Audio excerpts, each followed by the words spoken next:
love doing these with you guys. So this question's from Amy, and she asked, how to best heal a fear of abandonment? So curious who else is experiencing any feelings around this, any emotions around this. Do you also have a fear of abandonment? And if this is also you, and especially for you, Amy, I want you to consider filling in the following sentence. I'm afraid of being abandoned because blank.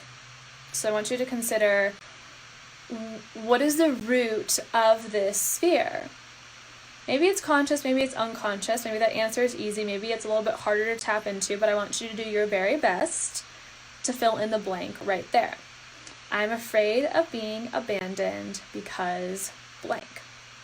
And what that allows you to do is see the deeper why behind the problem. For example, the blank could be filled in because of a past experience. I'm afraid of being abandoned because I was cheated on in the past and my boyfriend left me. Of course, that's just an example story, but you want to fill that in and help show the subconscious mind why that fear originally surfaced. Now, understanding why it's there is not going to necessarily... Some people do have really good spontaneous healing when they're like, oh, that's why I'm afraid of this, and that's in the past, and I don't need to be afraid of that anymore. And they just kind of like, bam, they're done. They don't need to have that fear anymore. It doesn't always release that quickly. So understanding the root of it can be super helpful in the release. And sometimes understanding the root of it in itself supports the relief, and it's like bam, bam, bam, done. Okay? So then the next step I would want you to take, Amy, is to write down 10 examples of instances, past memories, past events in your life where you have not been abandoned. Okay? So that could look like, I have never been abandoned by my dog.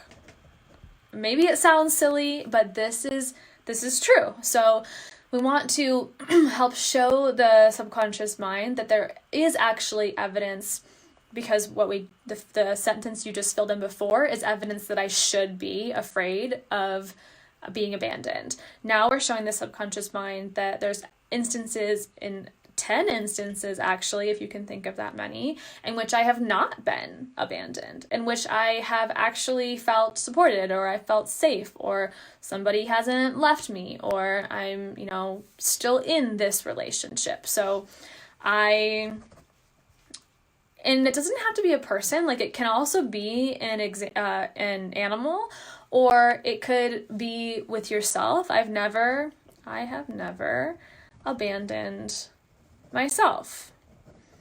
It could also be more of an energetic relationship, like with spirit. So spirit has never abandoned me. And you would go as many as you can think of. If you can think of 10, great. If you think of 5, that's okay. Just write down as many sentences that are examples of times when you have not been abandoned. And you might put that into another statement as well, which is more of what you're moving towards versus what you're moving away from. So I'm not just moving away from this fear of abandonment, I'm also moving towards what? How do you actually want to feel? And only you can answer this, but let's say instead of this fear of abandonment, you actually want to feel safe and secure. So we have these ideally 10 statements. Some of them might just be, this is when I wasn't abandoned. This is when I wasn't abandoned. This one time I was not abandoned. So it might not even be, I've never been abandoned by my mom. And instead it might be, that time blank, I was not abandoned by my mom. For this many years, I was not abandoned by my mother.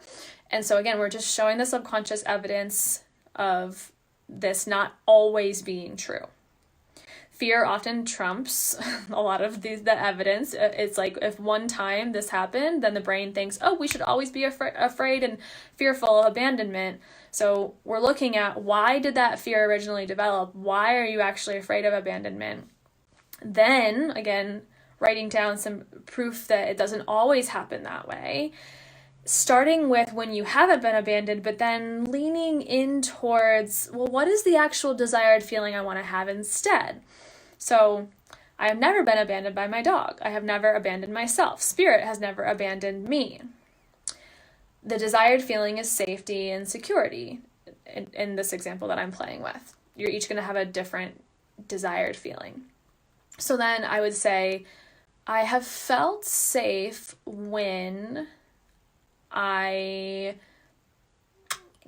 you felt safe? I've felt safe in my relationship with my husband. I've felt safe when I was a little girl in my childhood home.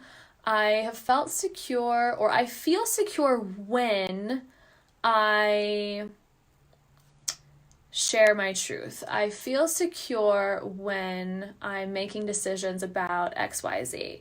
So we're now shifting from not just what is the evidence of not being abandoned or not being abandoned in certain instances, but now what are some examples of the desired feeling that you want in instances when those have happened in your life.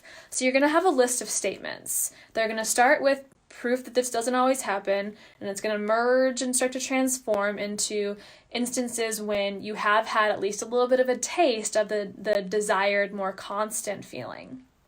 And then you're going to end with that more like an affirmation of what you actually desire. So instead of I'm afraid of being abandoned, I have a fear of abandonment, I want to feel, what do you want to move towards? What do you want to feel? It is safe to trust people.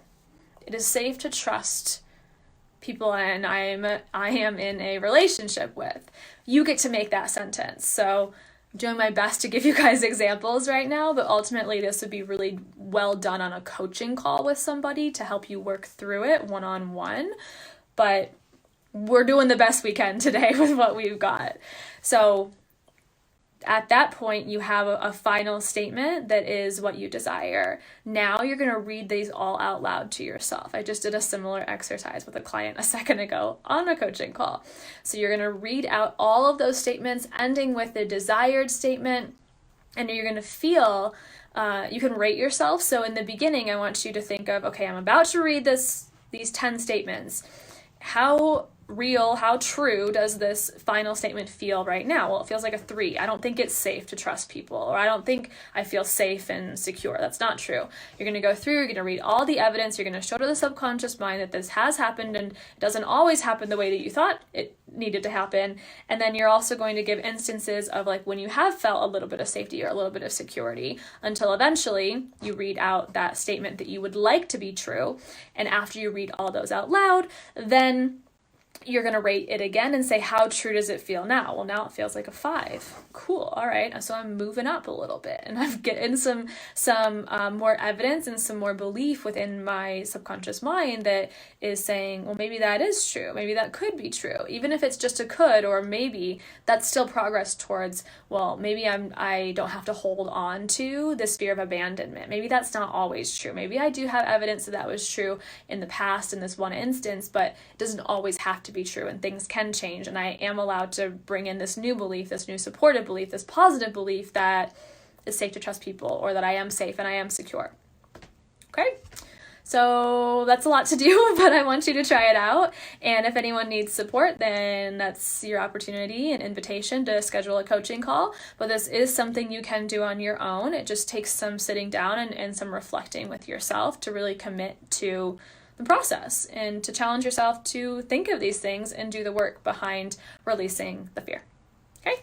Love you guys.